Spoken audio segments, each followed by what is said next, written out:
The first time it happened was a week after Elara arrived at Blackwood Manor. The air in the ancient stone house still felt foreign in her lungs, thick with the scent of beeswax, old parchment, and something else, something cold and earthy that she couldn't name. She, Elara Vane, now Elara Blackwood, was the new mistress of this sprawling, brooding estate, a title that still felt like a costume she hadn't grown into. Her husband, Alastair Blackwood, was everything a nobleman should be: handsome, with dark, serious eyes and hair the color of raven wings; wealthy, with lands that stretched to the misty horizon; and kind, in his own reserved way. Their marriage had been one of convenience, brokered by her financially beleaguered father to secure an alliance with the powerful Blackwood family. But Alastair had never been cruel, only distant, as if a part of him remained locked away in the manor's many shadowed rooms. That night, she had fallen into a deep, exhaustingly dreamless sleep, the kind that follows a day of trying to memorize the labyrinthine corridors and the names of countless stern-faced portraits. She awoke not to the chime of a clock or the call of a bird, but to a biting coldness in her fingers. She was standing in the middle of her bedchamber, her bare feet numb against the cold oak floorboards. Moonlight, pale and milky, streamed through the tall, mullioned windows, illuminating her right hand. It was smeared, palm and fingertips, with a dark, gritty substance. Her heart hammered against her ribs. She stumbled to the wash basin, her reflection a ghostly oval of shock in the dark glass. Under the water, the substance swirled away, revealing itself to be not dirt, but charcoal. Confused and trembling, she lit a candle. The flame wavered, casting dancing shadows that seemed to mock her fear. And then she saw it, on the smooth, pale wall beside her dressing table, a drawing. It was crude, stark, rendered in the charcoal that had stained her hands. It depicted a twisted, ancient-looking tree, its branches like skeletal claws scraping at a sky where a crescent moon hung, a tear of silver in the black. And dangling from the sturdiest branch was a rough, but unmistakable, shape of a noose. A sound escaped her, a choked gasp. She backed away, the candle trembling so violently that hot wax splattered on her hand. This was no prank. The door had been locked from the inside. She was alone. She didn't sleep again that night. She spent the remaining hours until dawn scrubbing the wall until her arm ached, erasing the ominous tree, the accusing moon, the haunting noose. When the maid came to light the fire, the wall was clean, save for a faint, gray smudge that only Elara knew to look for. She said nothing to Alastair over breakfast. He was engrossed in a ledger, his brow furrowed. How could she tell him his new bride was defacing the walls in her sleep like a madwoman? He would think her unstable, perhaps send her away. The scandal would ruin her family. So, she smiled, sipped her tea, and let the silence between them grow, a chasm filled with her secret. The sleepwalking did not stop. It became a terrifying routine. Every few nights, she would wake somewhere other than her bed. In the library, her fingers tracing the spines of leather-bound books. In the grand hall, staring up at the mounted head of a stag with glassy, dead eyes. Once, at the foot of the staircase that led to the sealed-off west wing, a place Alastair had expressly forbidden her to go. And always, there were the drawings. They were no longer just on walls. She found them on scraps of parchment pulled from wastebaskets, in the margins of books, once even sketched in the thin film of dust on a console table. They were fragments of a story she didn't know. A woman's face, beautiful but contorted in anguish. A locket, intricately detailed, with a strange, spiraling symbol on its front. And, repeatedly, the tree. The hanging tree, she had begun to call it in her mind. The memories came more slowly, seeping into her waking hours like a slow poison. They weren't memories of her own life, of girlish laughter in sun-drenched gardens or her mother's soft voice. These were sensations, emotions, the coarse feel of rope, the scent of rain on dry earth, a name whispered on the wind inside her mind: Liliana. She felt herself fraying at the edges. Dark circles bloomed like bruises under her eyes. She jumped at sudden noises. Alistair noticed her pallor, her distraction. "You are unwell, Elara," he said one evening, his voice laced with a concern that felt more dutiful than heartfelt. "The air here is too damp for you. Perhaps a trip to the seaside." "No," she said too quickly. She forced a calm she didn't feel. "I am just adjusting. It is a large house. It feels haunted by its own history." Alistair's face tightened almost imperceptibly. Blackwood Manor has stood for 5 centuries. It has seen many lives and many deaths. Ghosts are the least of its inhabitants' worries. He changed the subject, and the moment passed, but Elara saw the shadow that had crossed his eyes. Driven by a desperation she could no longer contain, she began to seek answers. During the days, while Alistair was occupied with his estate manager, she explored. She avoided the West Wing, a silent promise to her husband and her own fear, and instead delved into the library. It was a cavernous room, smelling of decaying paper and leather. She ran her fingers over the gilded titles, searching for anything, a family history, a journal, a clue. She found it tucked away in a forgotten corner, behind a heavy volume on agricultural reform. It was a small, leather-bound diary, its cover soft with age. The script inside was elegant, flowing, but frantic in places. And on the first page, a name that made her blood run cold. Liliana. "My dearest Alistair has forbidden me from speaking of it," Liliana's diary began. "He says it is peasant superstition, that I am the Lady of Blackwood now, and must put such childish fancies aside. But I cannot. The tree calls to me in my dreams. I see her, the woman in white, weeping at its roots. The servants whisper of her, of and the gypsy girl who stole the heart of the first Lord Blackwood's son. They say he loved her, but his family would not allow it. They say he was the one who led her to the old oak on the hill, with a promise of elopement and a noose instead." Elara's breath caught in her throat. The woman in the drawings. The noose. It was real. She read on, devouring the pages. Liliana had been Alistair's great-grandmother, a woman of imagination and sensitivity who had come to Blackwood Manor a century ago, just as Elara had, a young bride from a lesser family.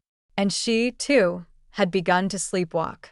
She, too, had been haunted by the story of Anne, the murdered gypsy girl. "The memories are not my own, yet they feel more real than my own life," Liliana wrote. "I feel the rough bark of the oak against my cheek. I taste the metallic fear on my tongue. I remember his eyes, the young master's eyes, so like my Alistair's, but filled with a cowardly cruelty. He betrayed her for his name, for his legacy, and the Blackwoods have been cursed ever since. The women who marry into this family, we become her vessel." The diary became more disjointed, the handwriting a frantic scrawl. "He thinks I am mad. He has locked the door to my room. But the sleepwalking, it finds a way. Last night I was there. At the tree. My hands were covered in earth. I was digging. I must find it. The proof. The locket he gave her, with the Blackwood crest. She tore it from her neck, as he. The final entry was a single, tear-blotted sentence. "My Alistair looks at me with fear now. I see the same weakness in him that was in his ancestor. I am so afraid." Elara closed the diary, her hands shaking. Liliana's fate was unknown, but the implication was clear. She had been silenced. And now, a century later, Elara was walking the same path, haunted by the same soul. She wasn't sleepwalking, she was being walked. She was reliving Anne's final, terrified days and Liliana's desperate investigation. The past was not dead. It was not even past. It was a live wire, and she had grabbed hold of it. Armed with Liliana's words, the world shifted. The manor was no longer just a house, it was a crime scene. The portraits in the hall were no longer ancestors, they were accomplices, their painted eyes holding centuries of secrets. The face in her drawings was Anne. The locket was the key.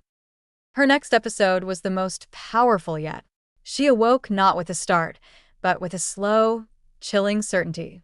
She was outside. The damp grass was cold between her toes, the night air biting through her thin nightdress. She stood at the edge of the woods that bordered the manor's formal gardens, looking up at a hill. And there, silhouetted against the star-strewn sky, was the tree. The hanging tree. It was exactly as she had drawn it, a gnarled, monstrous thing exuding an aura of profound sorrow. Her feet were caked in mud. In her hand, she clutched not charcoal, but a trowel from the gardener's shed. The memory that flooded her was not a vague sensation, but a crystal-clear vision. She was, and the silk of her best dress, a secret gift from him, was rough against her skin. The locket, heavy and cold, lay against her chest. He was there, his face handsome and beloved, but his eyes were shifty, scared. "They know," and he whispered. "My father, he will disinherit me. We must end this." And her voice was a broken thing. "You said we would run away." "I cannot. Don't you see?" His voice turned from pleading to something harder, colder. "It's for the best. For the family name." He held up a coil of rope. The betrayal was a physical blow, colder than the night air. She stumbled back, her hand flying to the locket. With a desperate wrench, she tore it from her neck, the chain snapping, and threw it into the dark at the base of the great oak. "May your name be cursed," she spat. Then, the rough hands, the scratch of the rope, the final, choking darkness. Elara gasped, stumbling back from the tree, the trowel falling from her numb fingers. The vision was so vivid, so real, it left her nauseous and trembling. And hadn't just been murdered, she had been executed by the boy she loved to protect his inheritance. And her final act had been to hide the locket, the proof of their affair, the symbol of his betrayal. She knew, with a certainty that shook her to her core, what she had to do. The following day, Elara confronted Alistair. She did not tell him everything, but she told him enough. She spoke of the sleepwalking, of the drawings, of finding Liliana's diary. She watched his face carefully as she spoke the name, and a flicker of recognition, followed by a swift, practiced mask of disbelief. "Elara, this is nonsense," he said, his voice tight. "Old wives' tales. Gypsy curses. My great-grandmother Liliana was a melancholic. Her doctor said so. You are letting the atmosphere of this old house and her ramblings get to you." "It's not nonsense," she insisted, her voice rising. "I know things, Alistair. Things I couldn't possibly know. About a locket. About the tree. The same things Liliana knew. This family has a secret, a terrible one, and it's poisoning everything." His expression hardened. "The only thing that will poison this family is scandal. My name, our name, is built on honor and tradition. I will not have it dragged through the mud because of the hysterical dreams of a sleepwalker." The pause was slight, but the insult was profound. "Is that what happened to Liliana?" Elara asked softly, her heart breaking. Was she silenced to protect the family honor? Alistair's face went pale with anger. "You will stop this, Elara. You will cease this exploration.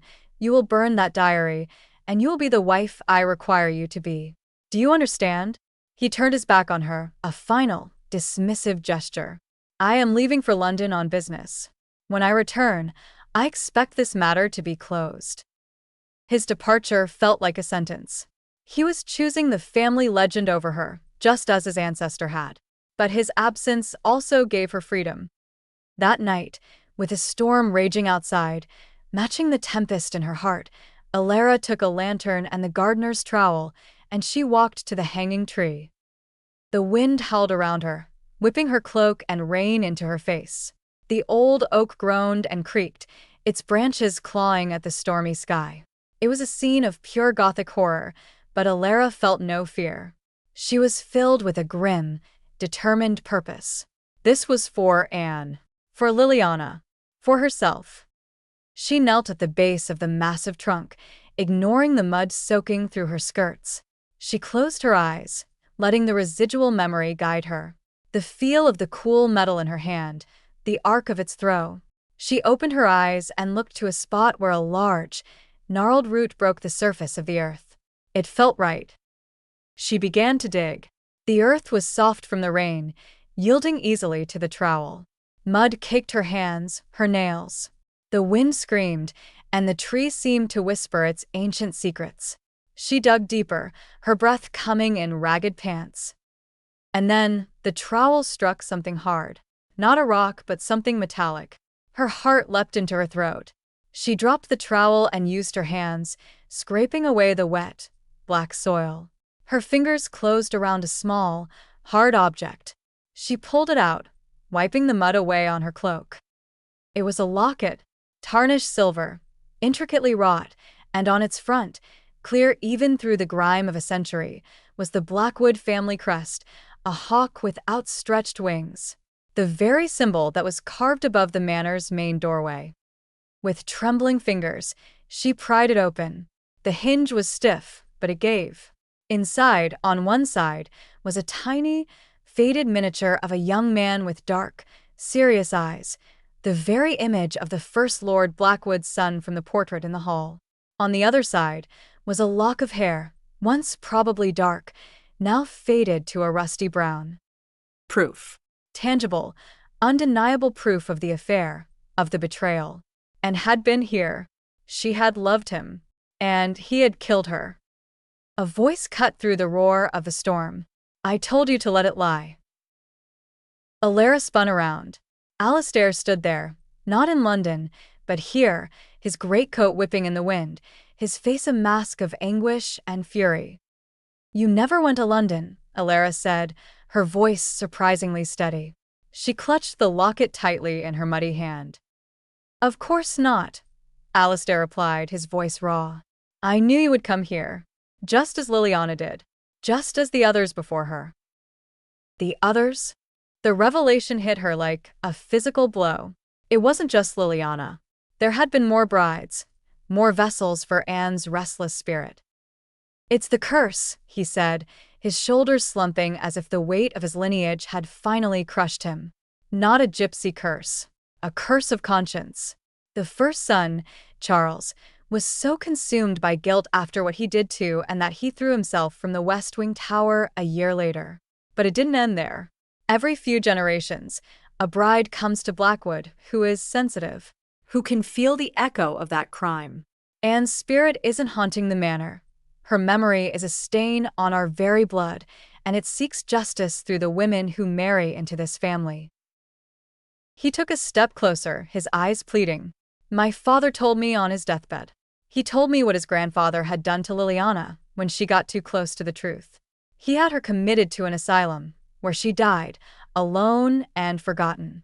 He told me I must always be vigilant, that I must protect the family name at all costs. So you knew, Elara whispered, horror washing over her. You knew all along what I was going through. You watched me fall apart, and you called it hysteria. What would you have me do? He cried out, the wind stealing his words. Admit that my family is founded on a murder? That the honor I hold so dear is a lie? I hoped you would be stronger. I hoped it would pass. It will never pass, Alastair, she shouted back, holding up the locket. Not until the truth is acknowledged. Not until she is given justice.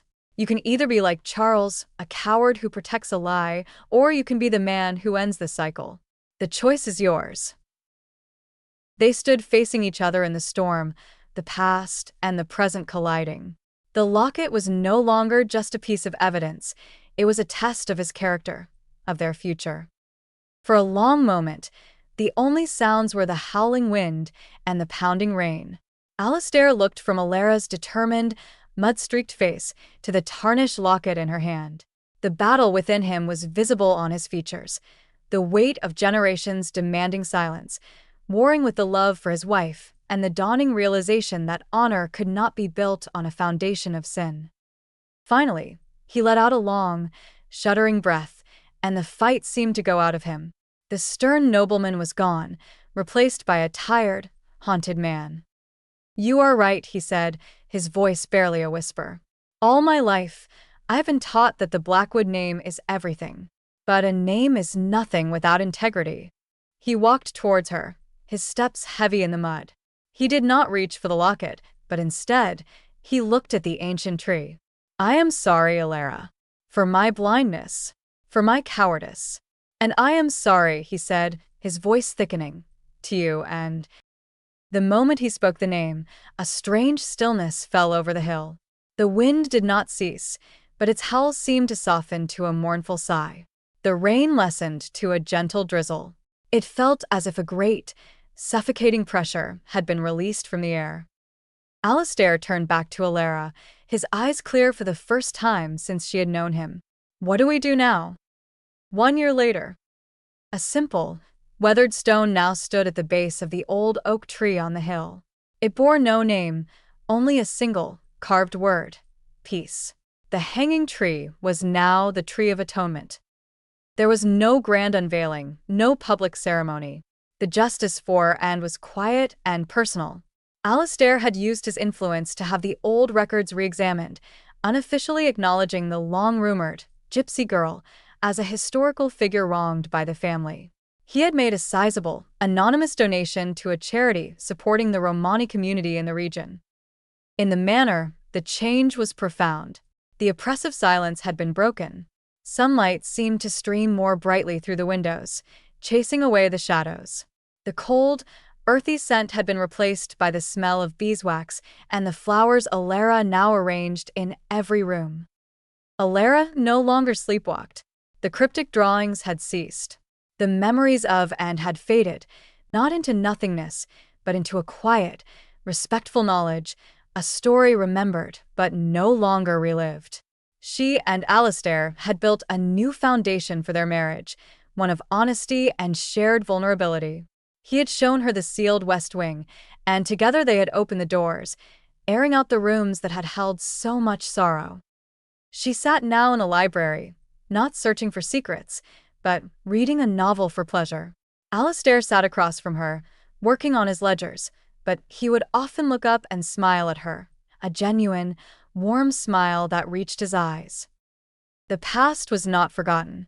The locket rested in a small velvet box in Elara's dressing table, a permanent reminder of the darkness their love had overcome. But it no longer held power over them. They had faced the ghost in the bloodline, not with exorcism, but with truth. And in doing so, they had finally set her and themselves free.